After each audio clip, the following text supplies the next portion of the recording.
Ya tenemos en la línea al señor Asmisael Montenegro de Lerx, siendo las 9 de la noche con 48 minutos en este podcast completamente en vivo.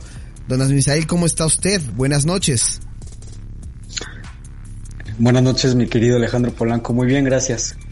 Oye, qué gusto escucharte. Nada, cuéntame, perdón por aquí. Oye, ahora sí, ahora quién va a quedar vetado del programa. No, pues nadie. Lo que pasa es que ahora sí vamos bien en tiempo. Ya pasamos con Dafne. El que nos preocupa es Gabo, pero sabemos que con Veritas no tenemos ningún problema, perdón. Oye, Asmisael, pues seguimos hablando en este tema, ¿no? Que ya se acerca, que yo creo que todo mundo, como lo comentaba ahorita con Dafne Bar, nos marcó a todos, ¿no? Yo me acuerdo que iba en la prepa, no sé en qué grado escolar ibas tú, cuando ocurrieron estos atentados del 11 de septiembre, que es justamente un poco del tema del que vas a hablar también, ¿no? Sí, de hecho yo estaba en la universidad haciendo mi segundo doctorado en antropología. Ah, caray. No, bueno. No es cierto. Sí, yo estaba rumbo al colegio. Sí. Ese día, por alguna extraña razón, nos dijeron, ¿saben qué? No hay clases, regrésense. Y en el camino, en todos los locales, llámese quesadillas, tacos, en los jugos, etcétera, en todos los locales estaba la misma imagen, ¿no? Porque obviamente se hizo la cadena nacional tanto en la televisora de la Jusco como de la de enfrente. Sí. Y no fue hasta por ahí de las 10:30, 11 de la mañana cuando realmente lo vi todo completo, ¿no? Como de hecho me tocó ver todavía cuando una de las torres estaba en pie.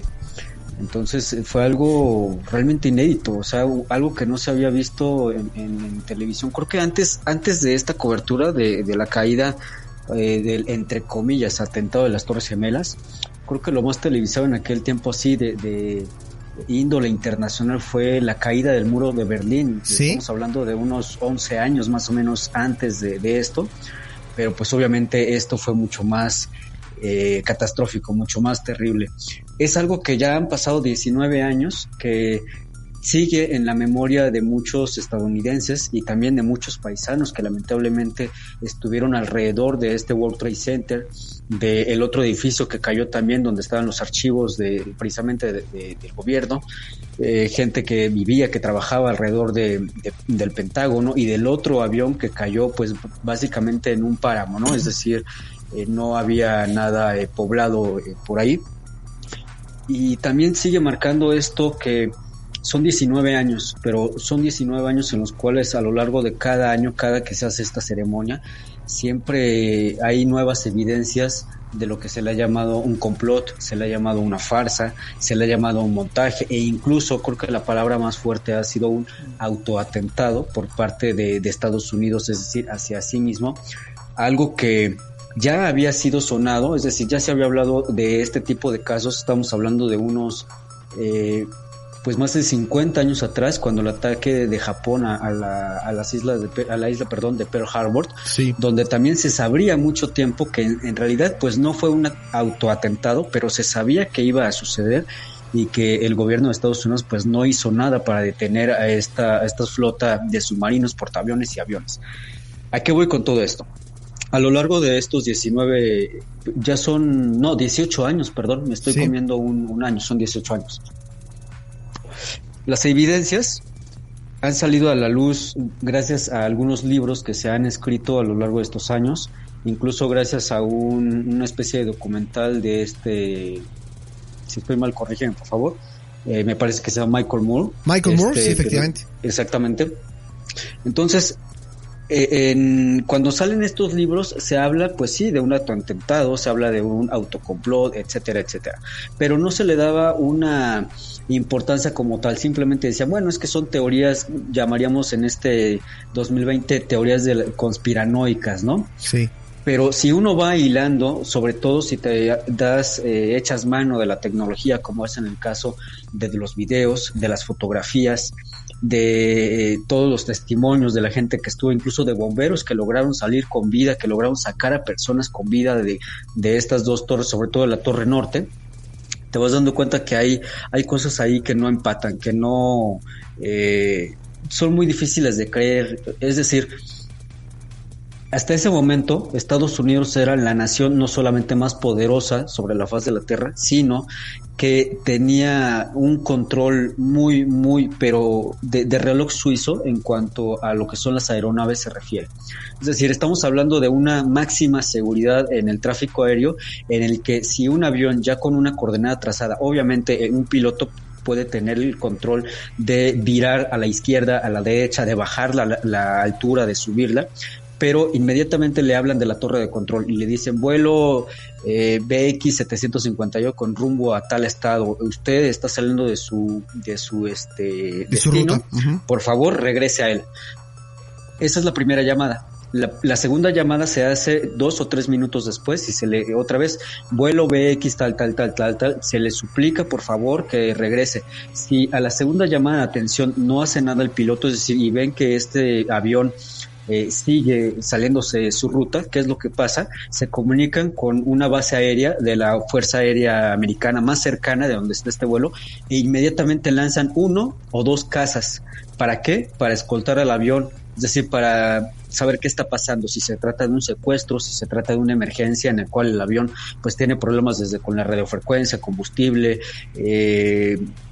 rotores, motores, etcétera. Es decir, está totalmente cubierto. Ya en ese momento, cuando tenemos estas 2 naves en el espacio aéreo junto al avión y sigue sin hacer caso el piloto de regresar a su ruta comercial o privada, ya se vuelve más crítico el asunto. Incluso se puede llegar, hay una no recuerdo el término americano, es algo así como código rojo, pero es otra palabrita, en el cual un caza se puede poner enfrente del avión y uno atrás para tratar a la fuerza de regresarlo a su ruta, o en caso muy extremo, incluso dispararle y tumbarlo. Es decir, estamos hablando de una seguridad. Entonces, ¿cómo es posible que estamos hablando de que fueron 4 aeronaves secuestradas prácticamente al mismo tiempo, obviamente con destinos diferentes, y que no sonaron ninguna de estas alarmas? Se tienen los audios, por ejemplo, de la que se estrelló contra el Pentágono, de la que cayó, no recuerdo ahorita en qué parte cayó, que estamos hablando que estaba desolado, creo que es Georgia, por ahí si tienes el dato, por favor me lo compartes. Sí. Se sabe que hubo contacto con ellos, pero con los otros no hubo, con los que iban directamente a las torres. Ahora bien, esto es bastante importante, este dato. Hace un par de semanas tú sabes que hubo una explosión bastante fuerte allá en Oriente. ¿En Beirut? De una... pues es que ni siquiera era un almacén regulado. Es decir, tenían ahí miles de toneladas de un... ay, se me fue ahorita la palabra química. De explosivos. Es un explosivo. Ajá, sí, es un explosivo muy delicado, muy fuerte. Si vemos las fotos vía satélite de cómo se veía antes de la explosión y cómo lo vemos después de la explosión, más allá de ver ese gigantesco cráter, lo que nos damos cuenta es de que algunos edificios de por ahí todavía estaban de pie, bueno, de pie entre comillas, ¿no? Porque prácticamente quedaron nada más 2 o 3 paredes y algunas vigas de acero. Ahora bien, esta explosión que ocurrió en este país fue equiparada con de 5 a 7 veces más fuerte de las bombas de Hiroshima y Nagasaki, wow, de casi finales de la Segunda Guerra Mundial. Estamos hablando que si la bomba atómica Hiroshima y Nagasaki prácticamente desaparecieron estas ciudades, esta explosión fue mucho más terrible. Ahí lo que pues entre comillas hizo menos fuerte la explosión, pues es obviamente el tipo de explosivo, valga la redundancia. Sí. Ahora bien, ¿por qué es tan importante esto? Cuando choca el primer avión, hay videos, y el segundo avión también hay videos de cómo viene esta gran explosión. Es decir, prácticamente el avión desaparece en las entrañas de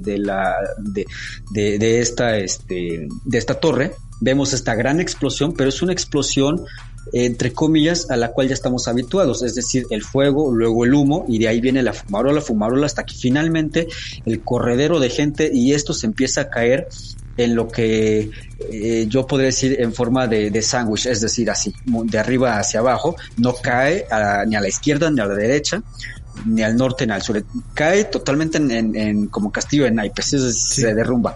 Pero si somos lo suficientemente cuidadosos viendo este video en cámara, no súper lenta, pero digamos que 2 a 3 veces más lento de lo normal, nos vamos a dar cuenta que Vamos a poner un ejemplo. Cuando explota el piso 80, antes de que caiga en el piso 79 se ven unos pequeños destellos y así sucesivamente. Es decir, ¿qué nos quiere decir esto?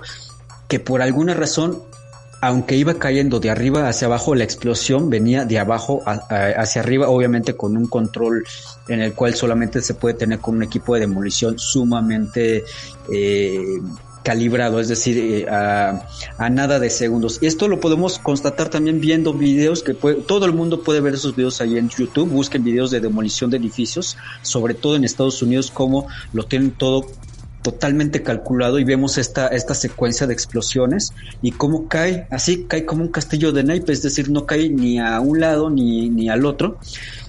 Ahora, otra cuestión. Cae, vemos el video, ¿no? Y vemos ese gran monstruo de hierro, de cemento, concreto, ventanas y personas adentro. Cae y lo único que queda es esta gigantesca polvadera. Incluso hay gente que quedó ciega, que estaba cerca de ahí, que le entró el polvo a los ojos junto con los demás despojos de la explosión, que quedó ciega o que quedó parcialmente ciega. Y no encontramos nada, es decir, a los pocos días, incluso tardaron meses las máquinas, los bulldozers, los camiones en sacar todos los escombros, y a mí me llamó mucho la atención que todo estaba pues de cierta forma intacta, cuando se hablaba de que el combustible del avión había derretido las vigas de acero que sostenían a estas dos grandes torres gemelas. Entonces yo me quedé diciendo, güey, o sea, si se derritieron, la verdad es que no se pudieron haber derretido, aún con el calor de la turbocina, que es el combustible de los aviones, no hubiese podido derretir aquello. Lo que hubiese pasado sería lo que vimos en los primeros minutos, es decir, un incendio que sí pudo haber arrasado una cuarta parte, incluso me podría yo decir que hasta la mitad de todo el edificio, pero no consumirlo totalmente, dejar simplemente el cascarón. Ese es por un lado. Ahora vamos por el otro lado, el avión que cae en el Pentágono. O sea, estamos hablando del Pentágono, no estamos hablando de cualquier edificio gubernamental como las oficinas centrales de la CIA o etcétera. Estamos hablando del corazón mismo de la seguridad de toda una nación, que en ese momento, repito, era la más importante, la más poderosa del mundo. En cuanto se dieron cuenta, o quiero pensar, ¿no? Es decir, tú ves en el radar, esa gente del Pentágono tiene radar hasta para los perros que pasan por afuera de las bardas del Pentágono.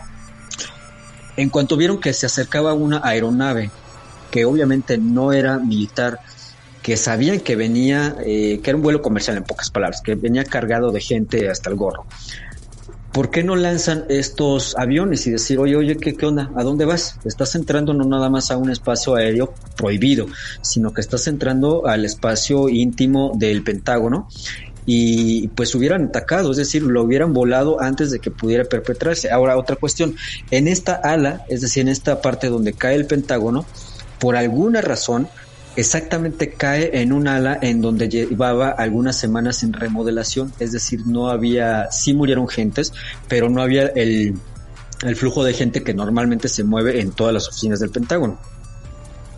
Esto esta es mi opinión, ¿no? ¿Qué nos quiere decir esto? Que se trató de minimizar la pérdida humana de gente que estaba ahí en el Pentágono, que en su mayoría militares de alto rango, es decir, gente importante para el gobierno de Estados Unidos. Es muy extraño, si lo vamos analizando así, e incluso hay un video que yo lo vi hace rato, me costó mucho trabajo encontrarlo por ahí en las páginas de conspiranoicas, todo este rollo, donde este video es de una cámara de seguridad de una gasolinería que está como a una calle y media del Pentágono, y está enfocada precisamente al lugar en donde cae este avión. Me llama mucho la atención porque antes del impacto se puede ver algo muy rápido que sale de dentro del Pentágono, y después ya se ve la silueta del avión que cae. Me llamó mucho la atención porque después me puse a analizar y dije, ¿dónde he visto eso yo antes? He visto eso en alguna parte. Busqué documentales e incluso películas de acción, y esa cosa era un misil Tomahawk que fue muy famoso después del 11 de septiembre, y que se hablaba que las nuevas naves, los cazas americanos iban a estar armados con estos misiles Tomahawk. Entonces, A lo mejor, o quiero pensar que posiblemente sí, las defensas del Pentágono se pusieron en marcha, salió este misil a tratar de interceptar la nave, pero ya fue demasiado tarde, o nos quisieron hacer creer que fue demasiado tarde para que esta aeronave cayera. Ahora otra cosa, vamos al que cae en el desierto, bueno, no en el desierto, en esta parte donde no estaba en los campos, el cuarto avión, en el campo abierto, exactamente. El vuelo 93. El famosísimo vuelo 93, que de hecho por ahí hay una película que supuestamente narra lo que sucede durante el vuelo, de gente que se pudo comunicar con sus familiares diciendo que habían secuestrado el vuelo, que eran árabes, especificaron muy bien en eso que eran árabes, que estaban armados con cuchillos y que decían que iban a estrellar el avión. Si nosotros vemos las fotografías, incluso los videos de cómo se estrella el avión, y lo comparamos con otras, también llama mucho la atención de que no queda prácticamente nada. Es decir, en otros accidentes aéreos que ha habido, encontramos por lo menos parte de la nariz, parte de un ala, parte de la cola, etcétera. En este caso, en los restos, pues es un montón prácticamente de cenizas, es decir, aun cuando hubiese ardido hasta el último momento sin que llegaran las naves de rescate, pues se hubiesen encontrado todavía partes del fuselaje del avión. Y otra cosa de las que nadie habló fue de las cajas negras. Es decir, dijeron, sí, las encontramos, sí, las vamos a analizar, pero ¿y por qué no se han hecho públicos después de 18 años los audios de las cajas negras? Es decir, sería muy importante contar con los audios, sobre todo con los que se estrellaron contra el World Trade Center, y el otro que no se estrella, pero de esta explosión cuando caen también sufre muchos daños, un edificio que servía como archivo de la CIA, en donde supuestamente dicen por ahí que se iba a hacer una especie de auditoría y que pues no querían que mucha de la caca que estaba ahí contenida pues saliera de la cloaca, y que por eso también pasó a ser una especie de daño colateral. Bueno, es un breve repaso y la verdad es que yo creo que todos pensamos en eso, ¿no? Yo creo que mucha la gente que me están escuchando van a correr a buscar los videos, a buscar información, porque ya no es como antes, es decir, no fue como en los 40s cuando el ataque a Pearl Harbor, que toda la gente, todos los americanos creyeron ciegamente, gente que decía, no, es que no es mi guerra, yo por qué me voy a ir a meter, ¿no? Después de que pasa eso, hubo el doble de reclutas americanos que fueron a la guerra, es decir, lo que se necesitaba era una especie de mecha que encendiera. Y bueno, las repercusiones de los atentados del 11 de septiembre, ya todos lo sabemos, la invasión a Afganistán, después la invasión a Irak, donde se hablaba de armas de destrucción masiva que nunca encontraron nada, ni siquiera un condenado misil. ¿Qué es lo que se encontraron? Pues el tesoro de Saddam Hussein, obras de arte, lingotes de oro, autos de colección, etcétera, etcétera, etcétera.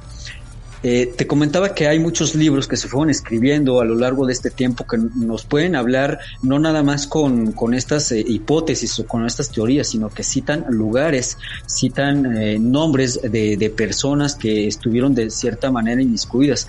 En el 2002, un año después de esto, sale un libro que se llama La Gran Impostura, ningún avión se estrelló en el Pentágono, en donde pues obviamente fue vetado, es decir, fue apestadísimo el libro, no dejaron que se vendiera, incluso casi meten a la cárcel al autor.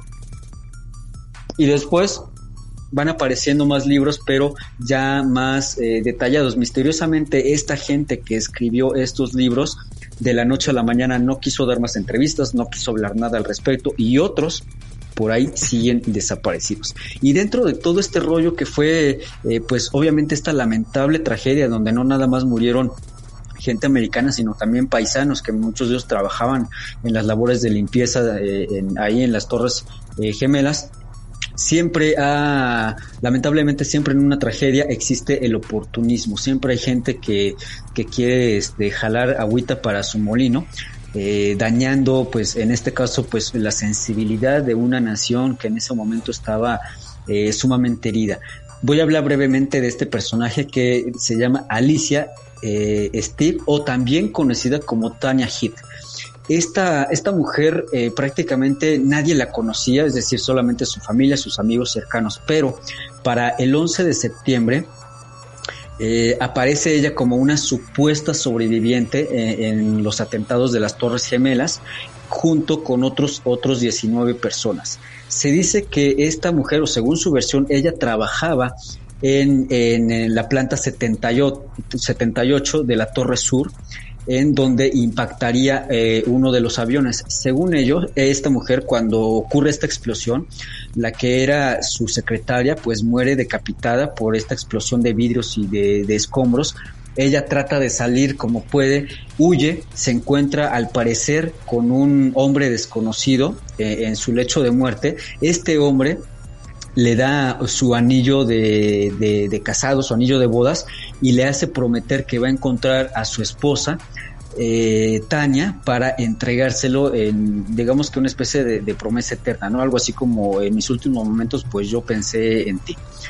Ahora bien, sí existió, digamos que hasta cierto punto, este hombre, y sí existió Tania, la prometida. ¿Qué es lo que sucede? A partir de ese momento se teje una red de mentiras, que esta mujer empieza a aparecer en programas de televisión, empieza a aparecer en entrevistas, empieza a aparecer en periódicos, revistas, etcétera, y empieza a lucrar con esto, en donde ella se hace pasar por Tania, la mujer que sí existió, y dice: pues es que mi prometido murió ahí en la Torre Norte, yo lo encontré en el lecho de muerte, él me declaró su amor, me dijo que se quería casar conmigo.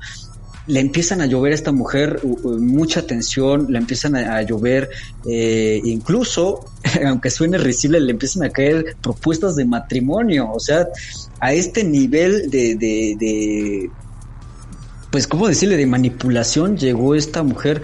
Ahora bien, resulta que en realidad esta mujer, cuando se destapa el fraude, esta mujer, Tania Head, era en realidad una mujer de origen español, de Barcelona, que se había graduado en una escuela de negocios en España, y después de la tragedia de las Torres Gemelas, y en ese momento ella tenía conocimiento de que nadie sabía que habías estado en Nueva York.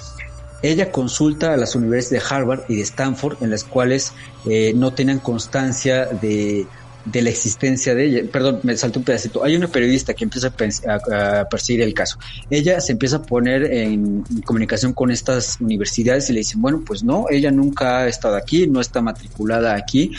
Cuando comienzan nuevamente las entrevistas a llover estas discrepancias, estos huecos en la historia, esta mujer de la nada desaparece. Es decir, ya no se cambia de casa, no se puede encontrar. Nunca, a pesar de todas estas pruebas, lamentablemente nunca se le pudo haber imputado un delito, porque ella nunca declaró esto bajo palabra, como en el caso de un tribunal o de una corte, que ahí sí obviamente te pueden meter a la cárcel por falsa declaración. Hay otro término legal, no recuerdo otra cuál es, pero básicamente es falsa declaración. Esta mujer se esfumó llevándose la credibilidad, llevándose, pues incluso una revista decía: esta mujer nos robó el corazón, y después dabas vuelta a la página y decía: y lo pisoteó. Entonces, de hecho ya no se habló mucho tiempo en el caso, pero decidieron, porque cada año se trataba de buscar a esta mujer, se trataba de desenmascararla, pero se decidió que era simplemente abrir heridas que ya de cierto modo estaban sanando. Ya no se trató de contactar esta mujer, pues por ahí debe andar en algún lado. De hecho, en internet puedes encontrar que hay páginas dedicadas a buscarla. Así casi como en el viejo oeste. Si usted la reconoce, porque le queremos partir su mandarín en gajos, o sea, a ese nivel ha llegado el asunto. Y las preguntas en torno al 11 de septiembre siguen. Hay muchas preguntas que continúan. La postura del presidente Bush tan enérgica, ¿no? De decir: nos han dañado y vamos a encontrarlos y los vamos a destruir, etcétera, ¿no? Sí. Y después el demás presidente Barack Obama se vio un poco más blando en la situación. Incluso él prometió que iba a regresar a todos los soldados que estaban todavía en Afganistán y en Irak, debido a que pues eso no había funcionado. ¿Qué no había funcionado? Pues de cierto modo la farsa, porque al final de cuentas no se logró lo que se había querido. Se siguen peleando en Medio Oriente por el petróleo, por estas grandes reservas de petróleo, que al final de cuentas yo me atrevería a decir que ese fue el problema principal. porque tiempo después se supo que, por ejemplo, Osama Bin Laden, el supuesto cabecilla de Al Qaeda, a donde pertenecían estos hombres que secuestraron los aviones y cometieron el atentado, pues este hombre había tenido nexos con la CIA, les había prestado dinero, tenía dinero de la CIA, que había sido entrenado por la mismísima CIA, pero que en algún momento el perro se volvió tan bravo que mordió la mano que lo alimentó, por eso es que lo buscaron, lo mataron. Se habló de muchas, se sigue hablando de muchas cosas como lo hemos visto a lo largo del tiempo. Lo último que podríamos ver sería este caso de Boko Haram, sí. este grupo paramilitar allá en Oriente, que en primera instancia Estados Unidos decía, sí, yo te voy a mandar 50,000 soldados y vas a ver que en una semana los ponemos quietos y todo. ¿Qué es lo que pasó? Pues que se fueron encontrando archivos, la gente comenzó a hablar y a decir, bueno, es que Boko Haram era una especie de mini ejército armado de Estados Unidos para controlar resistencia en Oriente, pero este Boko Haram se volvió tan fuerte que en algún momento se independiza y le declara la guerra a medio mundo, incluso a mismo Estados Unidos, quien lo había creado, lo había adiestrado y lo había armado. Entonces ya estas teorías o estas hipótesis de que el atentado a las Torres Gemelas fueron autoinfligidos, la verdad es que ya no suena tan loco ni tan paranoico. Es duro analizarlo, y sobre todo es duro cómo darse cuenta que tu propio país te puede, pues, poner la pata en el cuello, ¿no? En este caso la bota en el cuello a merced de intereses de solamente unos cuantos personajes, porque ni siquiera estábamos hablando de que era un país, sino que son unos cuantos los que mueven los hilos de toda esta trama. Híjole, qué bárbaro. La verdad es que si caemos como en o si prestamos atención con todos estos datos que van saliendo año tras año, pues nos damos cuenta de muchas cosas. Y como lo decías, Misael, pueden visitar los videos en YouTube para corroborar lo que él está diciendo. Y ahora sí que nosotros no tenemos como, pues, de propia mano los documentos. Sin embargo, podemos deducir y podemos ver parte de lo que nos has expuesto, y pues muy impresionante, la verdad, estas teorías conspiranoicas, como lo llamas tú, del 11 de septiembre. Y pues vamos a ver qué nueva información llegará a salir en un par de días en pleno 2020, en plena pandemia, ¿no? Sí, de hecho, por ahí cuando Donald Trump estaba en campaña presidencial, decía que ¿qué es, Misael? Ajá. Del 11 de septiembre. ¿Pero qué decía? Pues ya, decía que él iba a desclasificar los archivos, videos, etcétera, del 11 de septiembre, porque se tenía que llegar a la verdad. Pero la verdad es que, ahora sí que valga la redundancia, pero la verdad a veces no es tan buena como creemos. Aparte de que si eso hubiese salido a la luz, este hombre no hubiera llegado a la presidencia. Así de delicado es la situación, es decir, hubiera interferido con intereses de esferas de un poder del cual solamente hemos visto en películas. Va a ser muy difícil, la verdad es que va a ser muy difícil que algún día sepamos el qué, cómo, cuándo, dónde, y sobre todo el por qué o quiénes hicieron o infringieron este autoatentado en las Torres Gemelas, y de muchas otras cuestiones, pero bueno, eso ya será material para otro programa, que me hagas favor de invitarme aquí a la cápsula. Perfecto, pues ahí estás, Misael Montenegro de Lerx, exponiendo estos datos, las verdades de su universo. Me gustó. De Misael Montenegro en Veritas de Universus, en el Storycast a través de 90s y 2000s por Now Music Radio. Que te sigan, amigo, en tus redes sociales. Va por ahí, te vi que andas haciendo ya tours ahí en tus mágicas instalaciones del Circo Volador. ¿Cómo te pueden escuchar? ¿En dónde? Que te sigan. En el Facebook me pueden encontrar como asmisael.montenegrolers, en Twitter como lord-asmisael y en Instagram y en Twitter como @asmisael. Por ahorita los programas en Circo Volador van a pausarse, hice un pequeño cierre de temporada. Planeamos regresar ya a las instalaciones, es decir, desde cabina, por allá de la segunda o tercera semana de septiembre, si es que se logran las negociaciones con la delegación y con el gobierno de la Ciudad de México, porque como sabes, pues seguimos todavía en semáforo naranja. Sí. Sin embargo, pues también, si les interesó este tema y muchos otros que manejo, pueden encontrar mi canal de YouTube como Veritas de Universus. Por favor, suscríbanse, denle click a la campanita. Ahí están todos los programas que he hecho ahí en Circo y bueno, obviamente tú mejor que nadie tienes el registro de los demás programas que he tenido contigo y de las cápsulas en las cuales he participado aquí en Now Music Radio. Perfecto, pues ahí estuvo Don Misael Montenegro del ERX. Te mando un fuerte abrazo, amiguito. Cuídate mucho. Cuídate mucho, que estés bien. Nos estamos viendo, amigo. Cuídate, gracias. Bye. Bye bye.